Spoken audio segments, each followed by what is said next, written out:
తెలంగాణలో ఫిరాయింపు ఎమ్మెల్యేల ఇష్యూ హీటెక్కిస్తోంది. నిన్నటితో 10 మంది ఎమ్మెల్యేకి క్లీన్ చిట్ వచ్చింది. గతంలో 8 మందికి క్లీన్ చిట్ ఇచ్చిన స్పీకర్ కడియం అండ్ దానం విషయంలో కూడా క్లీన్ చిట్ ఇచ్చేశారు. అయితే స్పీకర్కి గతంలో సుప్రీంకోర్టు కొంత గడువు విధించింది. నిన్నటితో ఆ గడువు పూర్తయింది. ఈరోజు మళ్ళీ విచారణ జరగబోతోంది. సుప్రీంకోర్టు మరి ఎటువంటి డిసిషన్ తీసుకుంటుంది చూడాలి. సో మొత్తంగా 10 మంది ఎమ్మెల్యేలకి పార్టీ మారారు అన్న ఆరోపణల పైన గతంలో కూడా చాలా సందర్భాల్లో విచారించింది సుప్రీంకోర్టు. సుప్రీంకోర్టు ఇచ్చిన డైరెక్షన్స్ ఆధారంగా చివరి గడువుని వినియోగించుకొని స్పీకర్ ఆ నిర్ణయం తీసుకున్నారు. డెడ్ లైన్ విధించిన ధర్మాసనం ఆధారంగానే నిన్నటితో 10 మంది ఎమ్మెల్యేలకి క్లీన్ చిట్ ఇచ్చేశారు స్పీకర్. నిన్ననే ఫిరాయించిన ఎమ్మెల్యే అందరికీ కూడా క్లీన్ చిట్ లభించింది. బీఆర్ఎస్లోనే ఉన్నారంటూ అందరినీ తేల్చేశారు స్పీకర్. దీంతో స్పీకర్ నిర్ణయం పైన సుప్రీంకోర్టు ఎలా స్పందిస్తుందోనని ఉత్కంఠ నెలకొంది. మరోవైపు స్పీకర్ తీర్పు పైన హైకోర్టుకు వెళ్లేందుకు బీఆర్ఎస్ పార్టీ సిద్ధమైంది.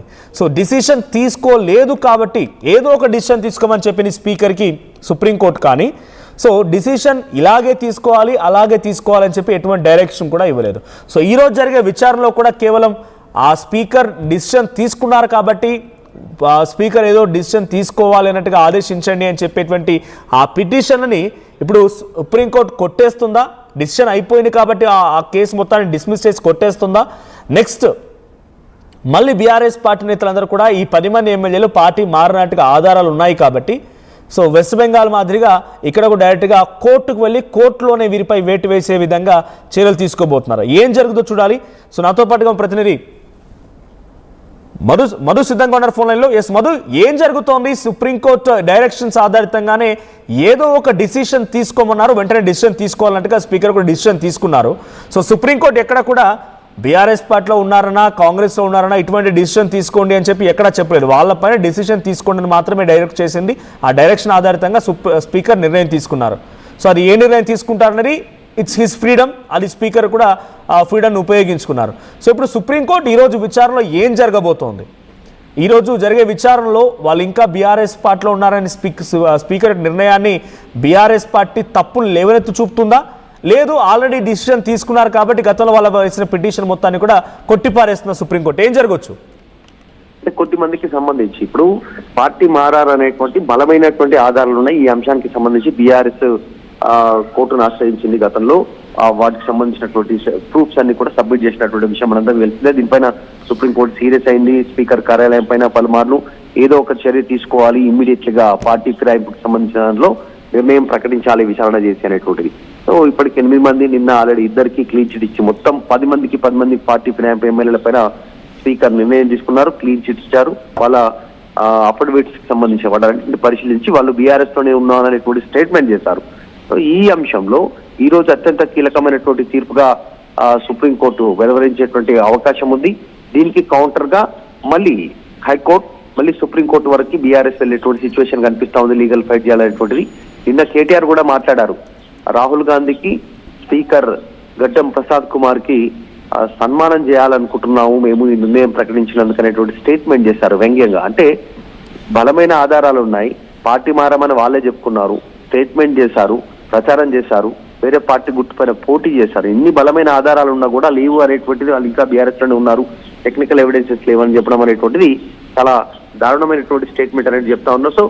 ఈ విషయం పైన ఈ రోజు సుప్రీంకోర్టు ఎలాంటి తీర్పు వెలువరిస్తుంది అనేటువంటిది స్పీకర్ ఆల్రెడీ నిర్ణయం తీసేసుకున్నారు. ఆల్రెడీ 12 లోపల నిర్ణయం తీసుకోవాలంటే మార్చి 12 లోపల నిన్ననే నిర్ణయం ప్రకటించారు కాబట్టి దీనిపైన సుప్రీంకోర్టు ఎట్లా రియాక్ట్ అవుతుంది చూడాలి.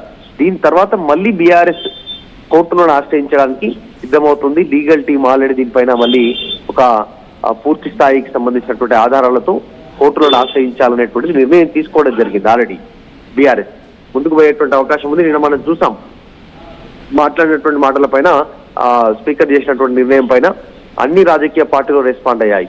ఇటు బీఆర్ఎస్, బీజేపీ, తర్వాత కాంగ్రెస్ పార్టీకి సంబంధించి ఈ ఫిరాయింపు ఎదుర్కొంటున్నటువంటి ఎమ్మెల్యేలు కూడా ఓపెన్ స్టేట్మెంట్ చేశారు డైరెక్ట్ గా. నిన్న బండి సంజయ్ కూడా కేంద్ర మంత్రి స్టేట్మెంట్ చేశారు. ఈ ప్రజాస్వామ్యాన్ని కూనీ చేసేటువంటి నిర్ణయంగా ఆయన ఎక్స్ప్రెస్ చేస్తే తర్వాత BRS party working president KTR కూడా సన్మానం చేస్తామనేటువంటి స్టేట్మెంట్ చేశారు. మరి ఈరోజు సుప్రీంకోర్టు ఎట్లాంటి నిర్ణయం తీసుకుంటుంది, దాని తర్వాత లీగల్ గా ఎట్లా ప్రొసీడ్ అవ్వాలనేటువంటి బీఆర్ఎస్ ఆలోచన చేస్తాం.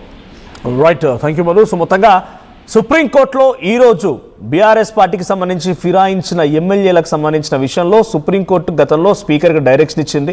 త్వరగా నిర్ణయం తీసుకోమని కొన్ని గడువులు విధించింది. సో నిర్ణయించినటువంటి గడువు లోపే ఇప్పుడు సుప్రీంకోర్టు ఇచ్చిన డైరెక్షన్తోనే స్పీకర్ నిర్ణయం తీసుకున్నారు. సో 8 మందికి అటు దానం నాగేందర్, కడియం శ్రీహరి, తెల్లం వెంకట్రావు, కాళ యాదయ్య, గూడెం మహిపాల్ రెడ్డి, పోచారం శ్రీనివాసరెడ్డి, సంజయ్, బండ్ల కృష్ణమోహన్ రెడ్డి, అరకపుడి గాంధీ, ప్రకాష్ గౌడ్ అందరికీ క్లీన్ చిట్ వచ్చేసింది. వారంతా బీఆర్ఎస్ పార్టీలో ఉండే, ఎవరిపై అనర్హత వేయడానికి అవకాశం లేదు, అనర్హత వేయలేదు స్పీకర్. సో ఒకవేళ దానం నాగేందర్ కొంత ఎఫెక్ట్ పడుతుందేమో అని చెప్పినప్పటికీ దానం నాగేందర్ లాంటి వాళ్ళకే కాంగ్రెస్ పార్టీ బీఫామ్ పై మళ్ళీ పోటీ చేసిన లాంటి వాళ్ళకే క్లియరెన్స్ వచ్చిందనంటే ఇక మిగిలిన వారి సంగతి దేవుడెరుగు. సో ప్రజెంట్ ఇప్పుడు వీళ్ళందరిపైన ఈరోజు మళ్ళీ సుప్రీంకోర్టు విచారించబోతోందా? ఆల్రెడీ స్పీకర్ డిసిషన్ తీసుకున్నారు కాబట్టి ఆ పిటిషన్లు కొట్టిపారేస్తారా? చూడాలి ఏం జరుగుద్దో. సో ఈ 10 మందికి మాత్రం స్పీకర్ క్లీన్ చిట్ ఇచ్చారు. ఈ క్లీన్ చిట్ ఇచ్చే విషయం పైన చాలా క్లియర్గా బీఆర్ఎస్ పార్టీ కొంత ఆగ్రహానికి గురవుతోంది, సుప్రీంకోర్టుకు వెళ్తామని చెప్తోంది. సో బీఆర్ఎస్ పార్టీ కేటీఆర్ డైరెక్ట్గా చాలా అగ్రెసివ్గా ట్వీట్ చేశారు. స్పీకర్ నిర్ణయాన్ని కూడా కిషన్ రెడ్డి సైతం తప్పుబెట్టారు. ఏలేటి మహేశ్వర్ రెడ్డి బీజేపీ ఎంపీ అయితే ఆయన కూడా కొంత ఆగ్రహానికి గురయ్యారు. సో వరుసగా స్పీకర్కి కానీ క్లీన్ చిట్ ఇచ్చే విషయంలో ప్రభుత్వానికి కానీ చాలా పెద్ద మొత్తంలో ప్రతిపక్షాల నుంచి కౌంటర్లు ఎదురవుతున్నాయి, ఆగ్రహానికి గురవుతున్నారు. పెద్ద మొత్తంలో కౌంటర్తో పాటుగా ఒక రకంగా రాజ్యాంగాన్ని అధికార పార్టీ దగ్గర పెట్టేసుకొని రాహుల్ గాంధీ తిరుగుతున్నారు. ఆ రాజ్యాంగాన్ని అమలు చేయాల్సిన అధికార కాంగ్రెస్ పార్టీ, ఆ పార్టీ నాయకుడేమో రాజ్యాంగాన్ని పట్టుకొని తిరిగితే రాజ్యాంగాన్ని మొత్తాన్ని తనకు అనుకూలంగా మార్చుకుంటోంది రేవంత్ రెడ్డి సర్కార్ అని చెప్పి కేటీఆర్ ఆగ్రహానికి గురవుతూ ట్వీట్లు చేయడం చూసాం. సో ప్రజెంట్ ఈ 10 మందికి కూడా క్లీన్ చిట్ అయితే వచ్చింది. కానీ మీరు చెప్పండి, ఈ 10 మంది ఉన్న చోట భవిష్యత్తులో ఎన్నికలు వస్తే ఉప ఎన్నిక అవకాశం లేదు. మరి సుప్రీంకోర్టు గతంలో వెస్ట్ బెంగాల్ మాదిరిగా డైరెక్ట్గా వేటేస్తే తప్ప ఉప ఎన్నిక వచ్చే అవకాశం లేదు. సో అలాగే వస్తే కనుక మీరెవరికి ఓటేస్తారు, మళ్ళీ వాళ్ళని గెలిపిస్తారో మీ అభిప్రాయాన్ని కామెంట్ చేయండి. At the same time Danam Nagender ఆర్టీవీతో మాట్లాడుకొచ్చారు. ఆయన ఏం మాట్లాడారో చూద్దాం. దానం నాగేందర్ ఉన్నారు ఎమ్మెల్యే. స్పీకర్ నిర్ణయం మీరు కూడా షాక్ అయ్యారా? దానం నాగేందర్ గారు ఎందుకంటే అఫిడవిట్లో ఏం చెప్పారు? షాక్, డబుల్ షాక్ అయినా నేను. ఎందుకంటే మా అఫిడవిట్ని పరిగణలో తీసుకుంటాడా లేదా అనేది ఆవేదన ఉండే.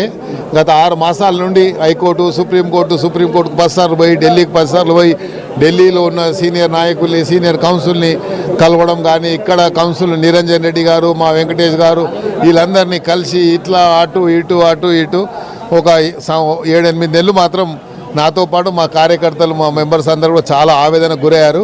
ఈరోజు మా అఫిడవిట్ని స్పీకర్ గారు పరిగణలోకి తీసుకున్నందుకు ఈ అఫిడవిట్ తయారు చేసి నా పోటీని జస్టిఫై చేసే అఫిడవిట్ సబ్మిట్ చేసినటువంటి సంఘవి గారికి, నిరంజన్ రెడ్డి గారికి, అదేవిధంగా వెంకటేష్ గారికి, సీనియర్ కౌన్సిల్ హైకోర్టు వారికి నేను ధన్యవాదాలు తెలియజేస్తున్నాను. టీఆర్ఎస్ చెప్తా ఉంది కదా మీరు పార్టీ మారిరని, హైకోర్టుకి వెళ్ళారు, సుప్రీంకోర్టుకి వెళ్ళారు, మీరు సికింద్రాబాద్ నుంచి పోటీ చేశారు. వాళ్ళు పార్టీలు మార్పిచ్చి వాళ్లకు మంత్రి పదవులు ఇస్తేనేమో వాళ్ళకో న్యాయం, మేం పోటీ చేస్తేనేమో మాకో న్యాయం. అలా ఉంటుందా చెప్పండి మీరే?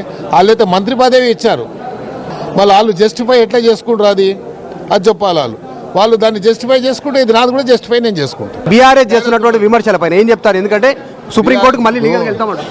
ఇప్పుడు వెళ్ళొచ్చు లీగల్గా, నేను కూడా వెళ్తా కదా లీగల్గా. వాళ్ళు ఆల్రెడీ వెళ్ళారు, లీగల్గా నడుస్తుంది ఫైట్. ఇది ఆ లీగల్ ఫైట్ కంక్లూజన్కి వచ్చినప్పుడు నేను నా ఫైట్ చేస్తాను. మీరు గతంలో మా ఆర్టీవీతోటే నాతోటే మాట్లాడారు, కాంగ్రెస్లోనే ఉన్న ఉప ఎన్నిక వస్తే నేనే గెలుస్తాను. ఎప్పుడు వస్తున్నా నేనే గెలుస్తానయ్యా. మా ఎట్లా ఉన్నారు చూడు సైనికులు, మా వాళ్ళు అందరూ పోరాటం. నేను దానం నాగేందర్ అంటాడు బ్యాటిల్ ఫీల్డ్లోకేనే ఈ స్థాయికి వచ్చాడు. ఎప్పుడు పోరాటం అనేది దానం నాగేందర్ కొత్త కాదు, కొట్లాడుతూనే ఉంటాను.